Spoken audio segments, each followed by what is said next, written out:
Всем привет! Процесс идет потихоньку. Голову скинул. Тут все вроде нормально, задиров никаких там ничего нет. В принципе, у этих моторов задиров и не бывает.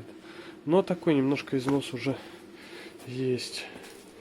По башке особо нареканий там шибко никаких. Небольшой нагар на клапанах. И все. Голову перебирать не будем, потому что ее уже делали. Вот. Сейчас буду снимать поддон.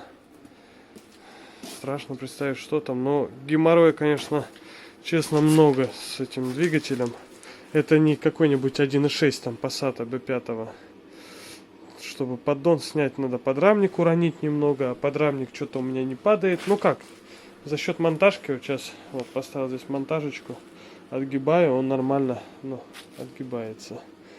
В общем, сейчас буду снимать поддон. Дальше выложу видео. Всем удачи!